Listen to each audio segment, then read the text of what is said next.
Com certeza a palavra licitação aparece o tempo todo no noticiário, né? Mas o que ela significa na prática? É isso que a gente vai desvendar hoje, esse processo que movimenta literalmente bilhões. Olha só o nosso caminho de hoje. Primeiro, o básico do básico. O que danado é uma licitação? Depois a gente vai seguir o dinheiro para entender a dimensão disso, os bilhões que estão em jogo. Daí, a gente entra nas novas regras, vê o que acontece quando a teoria encontra a prática e, para fechar, uma discussão bem atual. Será que a inteligência artificial pode ser a solução para tudo isso? Então, vamos lá. Começando pelo princípio. Afinal de contas, o que é essa tal de licitação? Imagina o seguinte, é como se fosse a lista de compras do governo, só que com um manual de regras super rigoroso. Para construir uma escola, comprar computador, contratar serviço de limpeza, não dá para simplesmente escolher a empresa de um amigo, sabe? Tem que ter um processo formal, tudo para garantir que a competição seja justa e que o nosso dinheiro, o dinheiro público, seja usado do melhor jeito possível.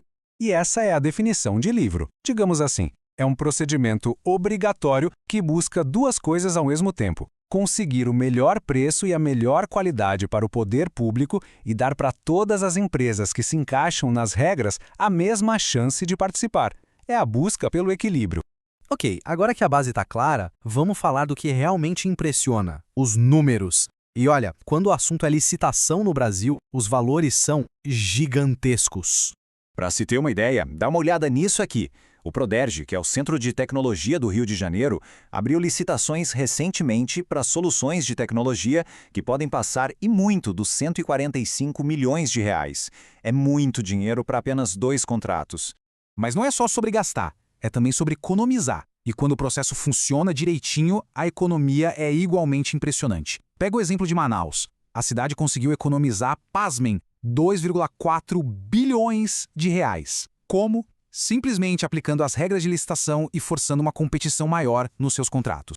E o impacto disso foi direto na veia, dá para medir. Manaus saiu de um cenário onde quase 70% dos contratos eram fechados sem licitação para um sistema aberto com competição de verdade e o resultado, o custo total dos contratos despencou. E esse dinheiro, claro, sobrou para ser usado em outros serviços para a população.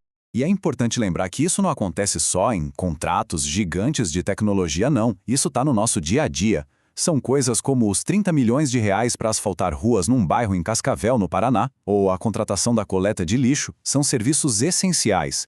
Ok, para lidar com essa montanha de dinheiro e tentar deixar tudo mais eficiente e principalmente mais transparente, o Brasil decidiu modernizar as regras do jogo.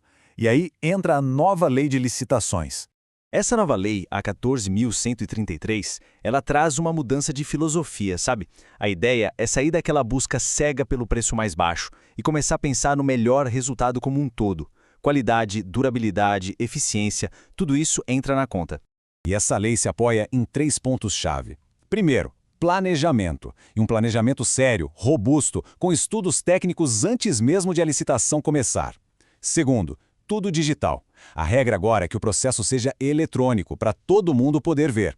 E terceiro, um ponto crucial, a segregação de funções. Basicamente, quem planeja a obra não pode ser a mesma pessoa que executa ou que fiscaliza. É uma forma de evitar o famoso conflito de interesses. Só que a gente sabe como é, né? Uma coisa é a lei, linda no papel, outra bem diferente é a vida real. E é justamente aí, nesse choque entre a intenção da lei e a prática do dia a dia, que a coisa pega. Pois é, isso nos joga direto no que a gente pode chamar de campo de batalha da implementação. É onde os hábitos antigos, como os processos presenciais com papelada, batem de frente com essa nova exigência do mundo digital. Olha só o que aconteceu em Castelo, no Espírito Santo. O Ministério Público de Contas viu que a Prefeitura fez pelo menos 17 licitações no modo presencial, um negócio de mais de 4 milhões de reais. E qual o problema disso?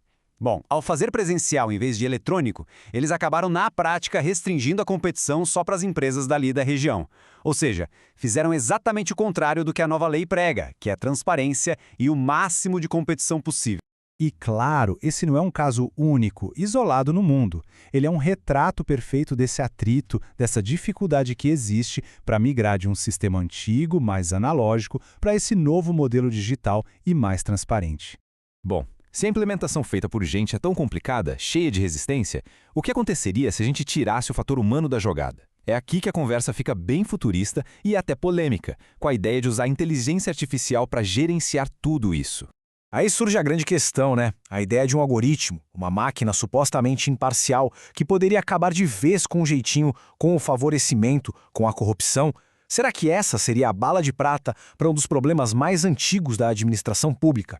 E olha, isso pode parecer coisa de filme, mas não é.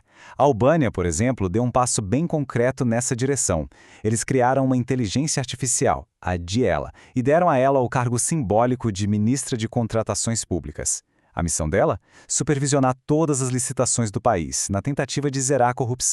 Só que aí, a gente chega no grande dilema dessa história. Por um lado, a promessa da IA é incrível. Analisar milhões de dados em segundos, padronizar as decisões, eliminar a subjetividade humana que abre porta para propina. Mas, por outro lado, o perigo é real. Quem garante que o próprio algoritmo não tem algum viés escondido? E se o processo de decisão for uma caixa preta que ninguém consegue entender como funciona? E a pergunta de $1 milhão: se a máquina errar, quem paga a conta?